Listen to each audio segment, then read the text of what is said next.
నమస్కారం. ప్రతిధ్వని కార్యక్రమానికి స్వాగతం. స్వతంత్ర భారత చరిత్రలో అతిపెద్ద పన్నుల సంస్కరణ జీఎస్టీ అమల్లోకి వచ్చి ఇప్పటికే 5 వారాలు గడిచాయి. మున్ముందు వస్తు సేవల పన్నులో తగ్గుదలే కానీ పెంపుదల మాత్రం ఉండబోదని ఆర్థిక మంత్రి అరుణ్ జైట్లీ సైతం హామీ ఇచ్చారు. వినియోగదారుడే రాజు అన్న జీఎస్టీ మౌలిక స్ఫూర్తికి కార్యాచరణలో అడుగడుగున ఆటంకాలు ఎదురవుతున్నాయి. జీఎస్టీ స్లాబుల సంఖ్యను కుదించాలని చాలామంది కోరుతున్నారు. కశ్మీర్ సమావేశంలో 66 రకాల వస్తువులపై పన్నుపోటును జీఎస్టీ మండలి ఉపసంహరించినా ఇంకా అస్పష్టత మాత్రం తొలగలేదు. మరోవంక ఉభయ తెలుగు రాష్ట్రాలు కొన్ని రకాల వస్తువులపై జీఎస్టీని పునఃసమీక్షించాలని కోరుకుంటున్నాయి. ఈ నేపథ్యంలో జీఎస్టీ రేట్ల సహేతుకతపై ప్రతిధ్వని చర్చను చేపట్టింది.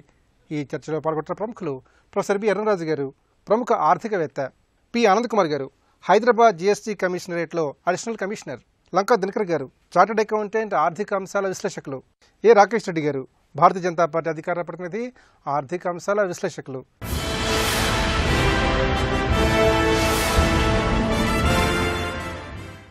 ఆనంద్ కుమార్ గారు, వినియోగదారుడే రాజు అనేది జీఎస్టీకి మౌలిక స్ఫూర్తి. తీరా జీఎస్టీ అమల్లోకి వచ్చాక అటు వినియోగదారులు ఇటు వ్యాపార వర్గాలు ఇద్దరు కూడా అసంతృప్తిగా ఉన్నారు. మరి దీనికల ప్రధాన కారణాలు ఏ విధంగా పరిశీలించుకోవాలి? 29 రాష్ట్రాలు, 2 కేంద్రపాలిత ప్రాంతాలు ఉన్న మన ఫెడరల్ సెటప్లో కోఆపరేటివ్ ఫెడరలిజం మన ఇండియన్ కాన్స్టిట్యూషన్ ఫ్రేమ్వర్క్లో ఈ జీఎస్టీ చట్టాన్ని తీసుకురావడం జరిగింది. ఒక్క ముక్కలో చెప్పాలంటే 81% సేవలు వస్తువుల మీద పన్ను ధర పెరగలేదండి. అంటే 18% కానీ దానికంటే తక్కువనే ఫిక్స్ చేయడం జరిగింది. రెండవది ఇన్పుట్ ట్యాక్స్ క్రెడిట్ అనేది ఈ గుండెకాయ అన్నమాట. ఈ జిఎస్టీ చట్టానికి ఇన్పుట్ ట్యాక్స్ క్రెడిటే గుండెకాయ, హార్ట్. ఆ వస్తువుని ఉత్పత్తి చేయడానికి, సేవని అందించడానికి ముడి సరుకులు లేకపోతే ఇన్పుట్ సర్వీసెస్ ఏవైతే ఉంటాయో ప్రతి ఒక్క ఇన్పుట్ మీద, ప్రతి ఒక్క ఇన్పుట్ సర్వీస్ మీద ఇన్పుట్ ట్యాక్స్ క్రెడిట్ లభిస్తుంది. అది ఉత్పత్తి చేసిన ముడి సరుకు ఉత్పత్తి చేస్తున్నారు ఉత్పత్తిదారుడు అయితేనేమి, ఆ సేవా రంగంలో ఉన్న వాళ్ళు అయితేనేమి, మరి దాన్ని వర్తక వ్యాపారులు అయితేనేమి, దాన్ని డీలర్స్ అయితేనేమి, డీలర్స్ నుంచి మ్యానుఫ్యాక్చరర్స్ అయితేనేమి, మ్యానుఫ్యాక్చరర్స్ నుంచి మళ్ళీ చివరికి ఎవరికైతే డిస్ట్రిబ్యూటర్ నుంచి మళ్ళీ ఎవరికైతే మరి వినియోగదారులు ఉంటారో వాళ్ళకి ఈ చైన్ అనేది క్రియేట్ చేయడం వలన ఏమి జరిగిందంటే ఒక పెద్ద రివల్యూషన్ వచ్చిందండి మన దేశంలో. ఇంతకుముందు పన్ను ఎగ్గొట్టాలంటే ఇది ఒక రకమైనటువంటి ప్రోత్సాహకం ఉండేది. పన్ను ఎగ్గొడితే మన వస్తువుల్ని తక్కువ ధరలకు అమ్ముకోవచ్చేమోనండి. కానీ ఇప్పుడు ఎవరైతే మరి ఉత్పత్తిదారులు అయితే ఉన్నారో, సేవారంగంలో ఉన్నారో వాళ్ళు అడుగుతున్నారు, ఇన్వాయిస్, జిఎస్టీ ఇన్వాయిస్ ఉందా, జిఎస్టీ రిజిస్ట్రేషన్ చేసుకున్నారా? ఎందుకని తను కొనే ప్రోడక్ట్ మీద, తను తీసుకునే సర్వీస్ మీద ఆ ఇన్పుట్ ట్యాక్స్ క్రెడిట్ వస్తుంది. అది రావడం వలన ఏం జరిగింది అంటే, మీరు 1 జూలై న్యూస్ పేపర్ తీసుకుని ఉన్నట్లయితే ఆటోమొబైల్ సెక్టర్లో, తర్వాత మొబైల్ వీటిల్లో ధరలు తగ్గినాయి. కాలక్రమేణా ఎఫ్ఎంసీజీసీ గూడ్స్, ఫాస్ట్ మూవింగ్, మనం ప్రొద్దున లేచి తోముకునే బ్రష్ కానీ, టూత్ పేస్ట్ కానీ, సోప్ కానీ, Colgate have already announced. In fact news పేపర్లో పెద్ద ప్రకటనలు కూడా ఇవ్వడం జరిగింది. అదేవిధంగా రామ్ విలాస్ పాస్వాన్ గారు ఒక అనౌన్స్మెంట్ చేశారు. ఏమిటంటే ఏమేమైతే ధరలు రేట్స్ అలాగే ఉన్నాయి తగ్గిన వాటి మీద ధరలు తగ్గించాలి. ఇంతకుముందు ఉన్న సరుకుల మీద కూడా, ఇంతకుముందు కొని ఉన్న సరుకుల మీద కూడా వాళ్ళు, ఎందుకంటే ఇన్పుట్ ట్యాక్స్ క్రెడిట్ వస్తుంది కదా, వినియోగదారు మీద భారం ఎలా తగ్గుతుందంటే ఈ ఇన్పుట్ ట్యాక్స్ క్రెడిట్ రూపంలో చివరికి సెట్ ఆఫ్ అయిపోయి ఎంతైతే వాల్యూ ఎడిషన్ చేస్తున్నారో ఈచ్ అండ్ ఎవ్రీ స్టేజ్లో అంతవరకునే పన్ను భారం పడుతుందండి. ఈ చట్టం రూపొందించిన తర్వాత కొన్ని రాష్ట్రాలకు కంపెన్సేషన్ ఇవ్వాల్సిన పరిస్థితి ఉంది చట్టంలో.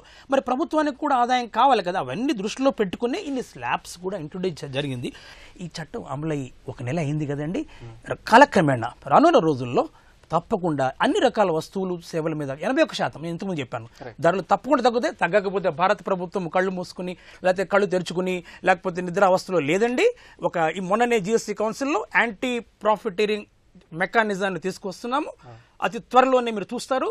ఈ వస్తువుల మీద ఎవరెవరైతే ధరలు తగ్గించకుండా లాభం ఆర్జించాలని కోరుకుంటున్నారో, లాభార్జనలో ఉన్నారో వాళ్ళు ధరలు తగ్గించాల్సిన పరిస్థితి వస్తుంది. అరుణరాజు గారు, స్వతంత్ర భారత చరిత్రలో జీఎస్టీని అతిపెద్ద పన్నుల సంస్కరణగా అభివర్ణిస్తున్నారు. అయితే ఈ జీఎస్టీని పట్టాలెక్కించే క్రమంలో కొన్ని ఇబ్బందులు, అవరోధాలు ఎదురవుతున్నాయి. ప్రధానంగా లోపం ఎక్కడుంది? ఈ సమస్యలను ఈ విధంగా అధిగమించాలి? అవగాహన లోపం ఎక్కువ అండి దీంట్లో. ఎందుకంటే ఒక్కసారిగా ప్రజలందరికీ దీనిపైన అవగాహన ఏర్పడడం ఒకటి, అమలు చేసేటువంటి శక్తి సామర్థ్యాలు రావడం ఒకటి, సాంకేతిక నైపుణ్యం అలవర్చుకోవడం ఒకటి, 3 సమ్మిళితమై రావాల్సినటువంటిది ఒక్క ప్లాట్ఫారం మీద రావాలి, ప్రతి డీలర్కి ప్రతి ఇండివిజువల్కి రావాలి అనేసరికి అది ఒక బృహత్తరమైనటువంటి కార్యక్రమం. ఈ బృహత్తరమైన మార్పుకి తప్పకుండా ప్రతికూల వాతావరణం చాలా చోట్ల మనం ఆశించాం. ఇది ప్రభుత్వం ఆశించకుండా వచ్చినటువంటిది కాదు. ఈ మార్పులో ఖచ్చితంగా కుదుపు ఉంటుంది. ఈ కుదుపుని తట్టుకునేటువంటి శక్తిని కూడా సైమల్టేనియస్గా ప్రొవైడ్ చేస్తున్నారు. అదేంటంటే ఇప్పుడు ఒక షాప్ వెళ్ళారనుకోండి, అతనికి కంప్యూటరైజేషన్ లేదు, బిల్లింగ్ సిస్టమ్ లేదు, అతను ఇంతవరకు అలవాటు చేసుకోలేదు, అతనికి 20 లక్షలే అతని టర్న్ ఓవర్ అని కూడా అతనికి తెలియదు. కొన్ని షాపులు ఆ పరిస్థితుల్లో ఉన్నాయి. కొంతేమో మేము 40 లక్షలు చేస్తున్నాం, పూర్వము 20 లక్షలకు చూపించి మేము పన్ను కట్టుకుంటున్నాము, మాకు 20 లక్షలు వెసులుబాటు పోయింది అనుకునే వాళ్ళు ఉన్నారు. చిన్న మధ్యతరహా పరిశ్రమలకి పూర్వం 1 crore వరకు కూడా వాళ్ళకి ఎక్సైజ్ ట్యాక్స్ ఎగ్జంప్షన్ ఉండేది. ఇప్పుడు దాన్ని వాళ్ళు 20 లక్షల లోపలే వాళ్ళు దానికి ఎగ్జంప్షన్కి అర్హులు. అంచేత వాళ్ళకి ఏమిటంటే ట్యాక్స్ పరిధిలోకి వచ్చారు. ఇప్పుడు ఆ ట్యాక్స్ పరిధిలో అంటే అనార్గనైజ్డ్ సెక్టార్ని ఆర్గనైజ్డ్ సెక్టార్లోకి రావడానికి చాలా సమయం పడుతుంది. అమలు చేసేటువంటి అధికారుల్లో కూడా అవగాహన రాహిత్యం ఉండడంలో సందేహం లేదు. ఎందుకంటే వాళ్ళకు కూడా అవగాహన వచ్చేసరికి కొంచెం టైం పడుతుంది. వాళ్ళు ఎసిమ్యులేట్ చేసుకోవాలి. ఇంత పూర్వం ఉండేటువంటి వాళ్ళకు ఉండేటువంటి అలసత్వం ఇప్పుడు పనికిరాదు. ఎందుకంటే సిస్టమ్ అది కంప్లీట్గా రిఫ్లెక్ట్ చేస్తుంది. ఇప్పుడు ఇన్పుట్ ట్యాక్స్ గురించి వాడు చెప్పారు. ఇన్పుట్ ట్యాక్స్ వాళ్ళు అబ్జార్బ్ చేసుకుంటేనే మనకి ధర యొక్క వెసులుబాటు వాడు ఇవ్వగలడు. లేకపోతే consumer is the ultimate king కాదు, వాడు పాపర్ అవుతున్నాడు. దినకర్ గారు, దాదాపు 1200 పైచిలుకు వస్తువులకు 500 రకాల సేవలకు ఇతమిద్దంగా పన్ను రేట్లు అయితే ఖరారయ్యాయి. కానీ స్లాబుల్ని వర్తింపచేయడంలో మాత్రం గందరగోళం నెలకొని ఉంది. అసలు ఈ గందరగోళానికి ప్రధాన కారణాలు ఎట్లా చూడాలి? ఇంతకుముందు ఉన్నటువంటి పరోక్ష పన్నుల విధానంలో దాదాపు 17-18 పన్నులు ఏవైతే ఉన్నాయో, అసలు నేను ఏ స్టేజ్లో ఎంత పన్ను కడుతున్నాననేటువంటి దాన్ని ఆ కొనుగోలుదారుడు కానీ దాన్ని వినియోగించే వినియోగదారుడు కానీ తెలిసినటువంటి పరిస్థితి లేదు. ఇవాళ ఎప్పుడైతే జీఎస్టీ వచ్చిన తర్వాత స్పెసిఫిక్గా నేను ఇంత పన్ను కడుతున్నాను అని కొనుగోలుదారుడికి స్పష్టంగా తెలుస్తూ ఉంది. అయితే ఇందులో ఏదైతే తీపితో పాటు చేదు కారం కూడా ఉంది. అంటే ఎప్పుడైతే ప్రారంభించేటప్పుడు బాలజ దశలో ఉన్నటువంటి పరిస్థితిలో ఉండేటటువంటి ఇబ్బందులను దాటుకొని ముందుకు వెళ్ళేటటువంటి పరిస్థితుల్లో ఇటువంటి ఇబ్బందులు ఎప్పుడు ఉంటానే ఉంటాయి. వాటికి సంబంధించినటువంటి వాటిలో ముఖ్యంగా దాదాపు 1200 వస్తువులు 500 పైగా సేవలు ఏవైతే ఉన్నాయో, ఏదైతే స్పెసిఫైడ్ షెడ్యూల్ ఏ షెడ్యూల్లో ఉంటే ఎంత ట్యాక్స్ రేటు ఉంటుంది అనే దాని దగ్గరకు వచ్చేటప్పుడు కొన్ని ఈ షెడ్యూల్స్లో మెన్షన్ చేయనటువంటి వస్తువులు కానీ సేవకి సంబంధించినటువంటి పన్ను ఏంటి అనే దాని దగ్గర కొంత గందరగోళ పరిస్థితి నెలకొన్న మాట వాస్తవము. అయితే క్రమేపీ ఏంటంటే కాలక్రమేపీ వచ్చేటటువంటి ప్రాక్టికల్గా వచ్చేటటువంటి అంశాలని పరిగణలోకి తీసుకున్నాక ఏ షెడ్యూల్లోకి దాన్ని వెళ్తుంది అనేటటువంటి రూలింగ్స్ కూడా వస్తాయి. దానికి అవన్నీ కూడా సెటరేట్ అవుతాయి. అయితే ఇప్పుడు ఏదైతే VAT, central excise, service tax ఇవన్నీ కూడా క్లబ్ చేస్తే వచ్చేటటువంటి ట్యాక్స్ రేట్ ఏదైతే ఉందో అంతకి మించకుండా ఉందా, మించుతుందా అనేది ఇక్కడ కీలకమైనటువంటి అంశం. దీని దగ్గర చూసినట్లయితే ఓ నిర్మాణ సంస్థలకి సంబంధించినటువంటి సంస్థలని మనం పరిగణలోకి తీసుకుంటే ఇంతకుముందు 6.25% వరకు ఉండేటటువంటి పన్ను ఏదైతే ఉందో ఇప్పుడు 12% చేసి ఇన్పుట్ ట్యాక్స్ క్రెడిట్ ఇస్తున్నారు. ఇచ్చినప్పుడు దాదాపు సెట్ ఆఫ్ అయిపోయి ఏదైతే గతంలో ఉన్నటువంటి ప్రైస్ ఏదైతే ఉందో ధర ఉందో ఆ ధరకే ప్లాట్ రావాలి, లేకపోతే ఇంకొంచెం తగ్గాల్సినటువంటి అవసరం ఉన్నటువంటి పరిస్థితుల్లో ప్రాక్టికల్గా అయితే బయట వినియోగదారుడి దగ్గర జీఎస్టీ 12% అని 12%ని గుంజేటటువంటి ప్రయత్నం చేస్తున్నారు. వీళ్ళు వర్క్షీట్ తయారు చేయట్లేదు, రీవర్క్ చేయట్లేదు, కాస్టింగ్ స్ట్రక్చర్ని రియల్గా ఎంత ఎఫెక్ట్ అవుతుందనేటటువంటి వర్క్షీట్ ఎవరూ తయారు చేయకపోవటం వల్ల యాంటీ ప్రాఫిటింగ్ ఏదైతే ఉందో ఆ క్లాజ్ ఉందో ఆ క్లాజ్ని కరెక్ట్గా వీళ్ళు వినియోగించేటటువంటి పరిస్థితి ఇప్పుడు వరకు కూడా ఎక్కువగా ఏంటి అనార్గనైజ్డ్గా సరైనటువంటి సిస్టమ్స్ మెయింటైన్ చేయనటువంటి వారు ఎవరైతే ఉన్నారో అటువంటి వారందరి దగ్గర కూడా ఎఫెక్ట్ అవుతుంది. దాని మీద తక్షణం కూడా ప్రభుత్వం దృష్టి సారించాల్సినటువంటి అవసరం ఉంది. దాంతోపాటు పన్ను రేట్ల దగ్గరకు వచ్చేటప్పుడు కూడా 5%, 12%, 18%, 28% ఇట్లాగా స్లాబ్స్ ఏవైతే ఉన్నాయో వీటితో పాటు టొబాకో అండ్ అదర్ ప్రోడక్ట్స్కి సంబంధించినటువంటి హయ్యర్ రేట్స్లో ఉన్నటువంటి వాటికి సంబంధించిన వీటిల్లో కూడా కొంత గందరగోళంగా ఎక్కువగా ఉన్నాయి. అంతర్జాతీయ విపణిలో మనం చూసుకున్నట్టయితే ప్రపంచవ్యాప్తంగా ఉన్నటువంటి దేశాల్లో 160 దేశాలు పైగా వ్యాట్ ఏదైతే ఇంప్లిమెంట్ చేస్తున్నారో వాళ్ళు 15% లోపు ఉండటమే మనం గమనించాము. కమిటీ కూడా ఏం సూచించింది, 15.5% వరకు మ్యాక్సిమం ఉంచమన్నారు. ఇది వరకు ఎక్సైజ్ డ్యూటీని, వ్యాట్ని వీటన్నింటిని పరిగణలోకి తీసుకొని చెప్పడం జరిగింది.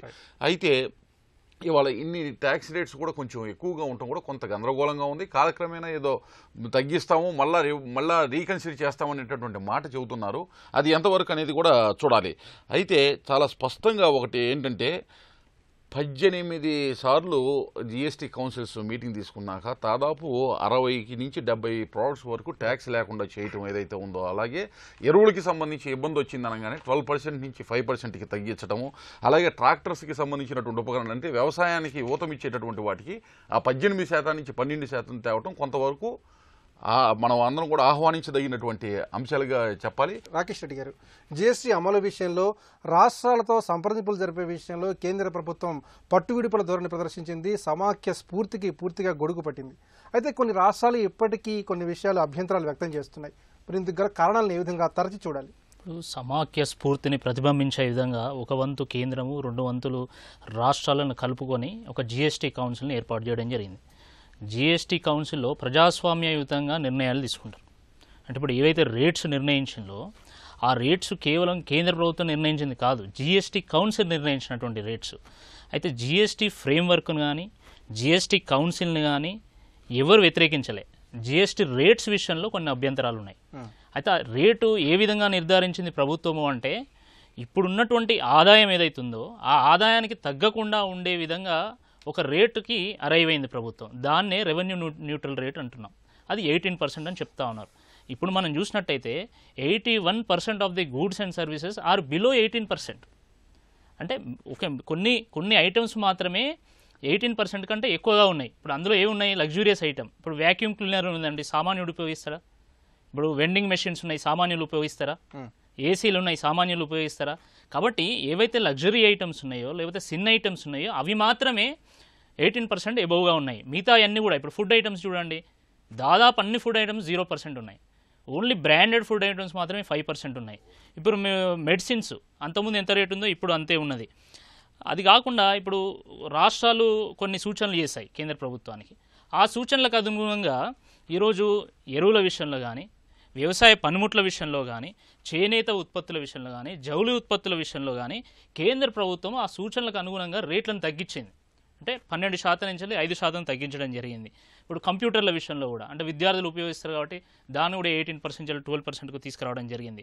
ట్రాక్టర్ విభాగాలు ఏవైతున్నాయో అది 28% నుంచి 18%కు తగ్గించడం జరిగింది.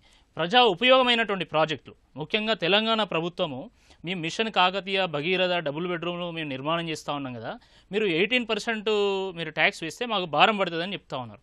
అందుకని దాన్ని కూడా 18% నుంచి 12%కు తగ్గించింది. ఈరోజు ఇంకా కొన్ని ప్రభుత్వాలు ఉన్నాయి, మా ప్రభుత్వాలు కూడా ఉన్నాయి. జార్ఖండ్లో మా ప్రభుత్వం కూడా కొన్ని అభ్యంతరాలు వ్యక్తం చేయడం జరిగింది.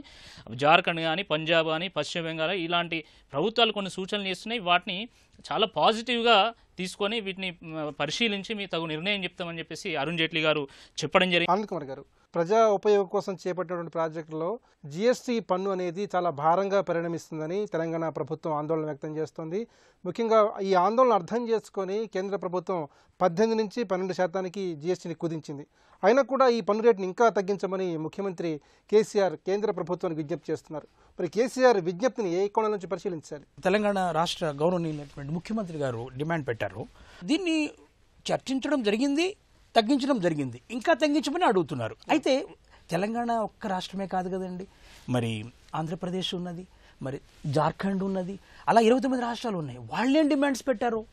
నేను విన్నది ఏంటంటే రిలయబుల్ సోర్సెస్ ద్వారా, గవర్నమెంట్ సోర్సెస్ ద్వారా కొంతమంది మాకు 12% ఉంచమని అడుగుతున్నారు అనేది ఒక వాదం. సో అవన్నీ పరిగణలో తీసుకుని two third weightage is there for states only. సేవా రంగంలో ఏదైతే పన్ను కొంతకాలం విధించామండి, మళ్ళీ తర్వాత తీసేయడం జరిగింది. ఆ ఇన్పుట్ ట్యాక్స్ క్రెడిటే ఉండేది కాదు. వర్క్స్ కంట్రాక్ట్ సర్వీస్ కింద కానీ, కన్స్ట్రక్షన్ ఆఫ్ కమర్షియల్ కాంప్లెక్సెస్ కానీ, ఈ స్కీమ్స్ ఏవైతే ఉన్నాయో ఇన్పుట్ ట్యాక్స్ క్రెడిట్ ఉండేది కాదు. ఇప్పుడు cement, steel, concrete, JCBs, capital goods లీజ్లో తీసుకుంటే, క్రేన్స్, మరి మ్యాన్ పవర్ సప్లై, వాళ్ళు తీసుకుంటారు కదా అవుట్ సోర్సింగ్లో, దాని మీద వచ్చే అని మొత్తం కలిపితే నా ఉద్దేశంలో అది ఇంచుమించుగా 5% రావచ్చు. ఒకటి. రెండోది, ఇందులో సగం మళ్ళీ రాష్ట్రానికే వెళ్తుంది. మన దేశంలో ఏ ప్రాజెక్ట్ అయినా, కన్స్ట్రక్షన్, డ్యామ్ కానీ, రైల్వే లైన్ కానీ, లేకపోతే భగీరథ కానీ, కాకతీయ కానీ వస్తే దానికి థర్డ్ పార్టీ అసెస్మెంట్ అని చేస్తారు. క్వాలిటీలో లోపం ఉందంటారు, లేకపోతే ఇది మన్నిక లేదంటారు, లేకపోతే పడిపోయింది అంటారు, లేకపోతే అసలు తవ్వనే లేదంటారు. ఇలా రకరకాల విమర్శలు వస్తాయి. ఇప్పుడు ఎంత సిమెంట్ కొన్నారు, ఎంత ఉక్కు కొన్నారు, ఎంత మరి మ్యాన్ పవర్ని డిప్లాయ్ చేశారు, ఎన్ని సంవత్సరాలు పట్టింది, ఇవన్నీ చూస్తే థర్డ్ పార్టీ అసెస్మెంట్ కూడా అక్కర్లేదండి, మీకు అన్ని కళ్ళ ముందే ఉంటాయి. కిరణ్ గారు, పన్ను రేట్లు అనేవి హేతుబద్ధంగా ఉంటే పన్ను చెల్లింపుల్లో స్వచ్ఛందంగా అలాగే నిజాయితీగా ఉంటాయని విదేశాల నుంచి వెల్లడవుతున్నటువంటి నిష్ఠురమైన సత్యం. మరి ఆ దిశగా మనం ఏ విధంగా అడుగులేయాలి, ఇందుకు ఎలాంటి కార్యాచరణ ప్రణాళిక రూపొందించుకోవాలి? అసలు 0% కింద 50% తీసుకున్నారు. 50% నుంచి 70% కమాడిటీస్కి వాళ్ళు తీసుకున్నటువంటి రేట్ 5%, మిగతా వాటికి 12% కింద తీసుకున్నారు. అంటే ఏవి కూడా సిపిఐ ఉండేటువంటి దాంట్లో, అంటే కన్జ్యూమర్ ప్రైస్ ఇండెక్స్ అంటాము, ఆ కన్జ్యూమర్ ప్రైస్ వినియోగదారుల యొక్క సూచిక ఏదైతే ఉందో ఆ సూచికలో వచ్చేటువంటి కమాడిటీస్ అంటే ఏంటి, మ్యాక్సిమం కన్జంప్షన్ ఉండే కమాడిటీస్ అన్నీ కూడా మీకు 12% లోపల ఉన్నాయి. వ్యాట్ ఇంప్లిమెంట్ చేస్తున్న 120 దేశాల క్రమణికి చూసుకుంటే మీకు 7%, 10%, 9% ఇలా ఉన్నాయి. కానీ అవన్నీ కూడా యూనిటరీ స్ట్రక్చర్స్ దేశంలో, అవన్నీ ఫెడరల్ స్ట్రక్చర్స్ కావు. మనదేమిటంటే విభిన్న దృక్పథాలు, విభిన్న రాజులు. ఇప్పుడు 29 రాజులు ఉన్నారు ఇక్కడ. 29 రాజుల యొక్క ఆలోచనల్ని సమన్వయం చేసుకొని ఒక చక్రవర్తి పరిపాలించాలి. అందుచేతన ఏంటంటే ఈ కింగ్డమ్స్ అని ఫేఫ్డమ్స్ ఇవన్నీ వాళ్ళ యొక్క అజమాయిషీని వాళ్ళు వదులుకుని, అంటే వాళ్ళు ఇచ్చారు. అదేంటి, దీనికి సాధించడానికి ఇన్ని సంవత్సరాలు పట్టింది మనకి. ఈ కోఆపరేటివ్ ఫెడరలిజం అని ఎప్పుడైతే అనుకున్నామో, ఈ కోఆపరేటివ్ ఫెడరలిజంలో వీళ్ళందరినీ తీసుకుని రావడానికి ఒకటి, దీనికి ఇంకొక పరిధి ఒకటి ఉంది మనకి. 14వ ఫైనాన్స్ కమిషన్లో వాళ్ళు స్టేట్స్కి సెంటర్కి ఉండేటువంటి డిస్ట్రిబ్యూషన్ ఆఫ్ రిసోర్సెస్ ఒకటి ఉంది. దాని ప్రకారము రాష్ట్రాలకు ఎక్కువ వాళ్ళు డిస్ట్రిబ్యూట్ చేయాలని అందులో ఉన్నది. ఆ పరిధి కూడా వాళ్ళు పరిగణనలోకి తీసుకోవాల్సి వచ్చింది. మూడో విషయం ఒకటి ఉంది, రాష్ట్రాలకి కేంద్రానికి జిఎస్టీలో వచ్చేటువంటిది 50-50 అది తేలిపోయింది.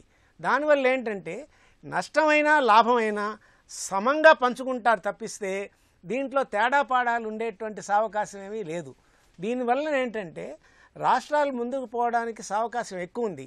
దీనికి కొంత వెసులుబాటు అన్నటువంటిది రేట్లలో రావాలి అంటే ఏ రేట్లో ఎంతమంది నిబద్ధతతో మీరు పన్ను చెల్లిస్తున్నారు అన్నటువంటిది విఘ్నీకృతంగా అయినప్పుడు అప్పుడు మనకి తగ్గుతుంది. దినకర్ గారు, ఎరువులు, నిర్మాణ రంగ పరికరాలు, స్థిరాస్తి రంగం, రెస్టారెంట్లు, ట్రాక్టర్లు, జీడిపప్పు ఇలాంటి అంశాలకు సంబంధించి వ్యాట్, సెంట్రల్ ఎక్సైజ్ కన్నా జీఎస్టీ అధికంగా ఉందని ఆంధ్రప్రదేశ్ ప్రభుత్వం అభ్యంతరం వ్యక్తం చేసింది. అయితే ఆంధ్రప్రదేశ్ ప్రభుత్వ అభ్యంతరాన్ని జీఎస్టీ మండలి మళ్ళీ సమీక్ష చేస్తామని కూడా చెప్పింది.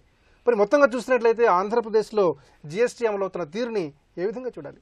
ముందు ఏదైతే ఇప్పుడు మనం ఇష్యూస్ ఇబ్బందికరంగా ఉన్నాయని రేజ్ చేసినటువంటి అంశాలు కాక మిగతా అన్నీ బాగానే ఉన్నాయి. ఏ అంశాలు అయితే ఇబ్బందికరంగా ఉందో, గతంలో సెంట్రల్ ఎక్సైజ్ డ్యూటీ అలాగే వ్యాట్ రెండింటిని క్లబ్ చేస్తే అంతకన్నా ఎక్కువగా ఉన్నటువంటి ఏ అయితే వస్తువులు ఉన్నాయో వాటి మీద దృష్టి కేంద్రీకరించాల్సినటువంటి అవసరం ఉంది. ఎందుకంటే ముఖ్యంగా చేనేతకి సంబంధించి ఉన్నటువంటి వారు వాడుకునేటటువంటి ఇన్పుట్ మీద ట్యాక్స్ ఇంతకు ముందు ఉండేది కాదు. ఇప్పుడు 5% ట్యాక్స్ వేయటం వల్ల ఇప్పటికే కుదేలవుతున్నటువంటి పరిశ్రమని కొంచెం ఇబ్బందికర పరిస్థితి ఉంది. కాబట్టి దాన్ని పరిశీలించమని కేంద్ర ప్రభుత్వాన్ని అప్పీల్ చేయడం జరిగింది. చాలా కీలకంగా గ్రానైట్లో కూడా small scale industries, small and medium enterprise దగ్గరకు వచ్చేటప్పటికి ఇంతకుముందు 14.5% మాత్రమే ఎక్సైజ్ డ్యూటీ ఉండేది. అది కూడా 1.5 crore టర్న్ ఓవర్ దాటితేనే ఎక్సైజ్ డ్యూటీ ఉండేది, లేకపోతే ఓన్లీ వ్యాట్ 14.5% వ్యాట్ ఉండేది. ఎక్కువ స్మాల్ స్కేల్ ఇండస్ట్రీస్ అవటం వల్ల 1.5 crore టర్న్ ఓవర్ లోపు ఉండటం వల్ల వాళ్ళకి ఎక్సైజ్ డ్యూటీ అప్లై అయ్యేది కాదు, వ్యాట్ 14.5% అప్లై అయ్యేది. ఇవాళ వారిని ఫినిష్డ్ ప్రోడక్ట్ తీసుకొచ్చి 28%లో వేయడం వల్ల చాలా ఇబ్బందికరమైనటువంటి పరిస్థితి, ఆ పరిశ్రమే సంక్షోభ దిశగా వెళ్ళేటటువంటి పరిస్థితి అక్కడ స్పష్టంగా కనపడుతుంది. దాంతోపాటు మనం గమనించినట్లయితే ప్రభుత్వపరమైనటువంటి ప్రాజెక్ట్స్ ఏదైతే ఉన్నాయో అక్కడ వచ్చేటప్పటికి పోలవరము, ఇతర జల ప్రాజెక్ట్స్, అట్లాగే మౌలిక సదుపాయాలు కల్పించేటటువంటి ప్రాజెక్ట్స్, పూర్కి హౌసింగ్కి ఇచ్చేటటువంటి ప్రాజెక్ట్స్కి సంబంధించి ముందు 18% చెప్పిన తర్వాత ఇప్పుడు 12% చేసినప్పటికీ కూడా లెక్కల్లోకి స్పష్టంగా మనం కనుక షీట్ వేసుకున్నట్లయితే మీకు 6% వెనక్కి ఇస్తున్నాం కదా అనే మాట మాట్లాడుతున్నప్పటికీ గతంలో వ్యాట్ 5% ఉండేది, 5% వెనక్కి వచ్చేది ప్రభుత్వానికి. ప్రభుత్వం చెల్లించేది ఎవరైతే కాంట్రాక్టర్ ఉన్నారో కాంట్రాక్టర్ దగ్గర నుంచి మళ్ళీ వసూలు అయ్యేది, కాబట్టి నెట్ ఎఫెక్ట్ నిల్లు. ఇవాళ 12% కలెక్ట్ చేస్తున్నప్పటికీ కూడా 6% వెనక్కి ఇస్తున్నా, మిగతా 6% అడిషనల్ కాస్టే అవుతూ ఉంది. ఇప్పుడు వేరియస్ ప్రోడక్ట్స్కి వచ్చేటప్పుడు కన్జ్యూమర్ మీద పడుతుంది అన్నారు, ప్రాజెక్ట్స్కి వచ్చేటప్పటికి అల్టిమేట్ కన్జ్యూమరు ప్రజలంటే ప్రభుత్వమే, ప్రభుత్వం మీద ఆ బర్డన్ పడుతుంది. అది వాస్తవం. దాన్ని ఇది ఒక ఆంధ్రప్రదేశ్కో తెలంగాణకో సంబంధించినటువంటి అంశం కాదు, ఈ దేశంలో ఉన్నటువంటి 29 రాష్ట్రాలకి సంబంధించిన అంశం కాబట్టి ప్రజోపయోగమైనటువంటి ప్రాజెక్టులకి సంబంధించిన అంశంలో మటుకి తప్పనిసరిగా కేంద్ర ప్రభుత్వం ఒకసారి రివ్యూ చేయాల్సినటువంటి అవసరం అయితే ఉంది.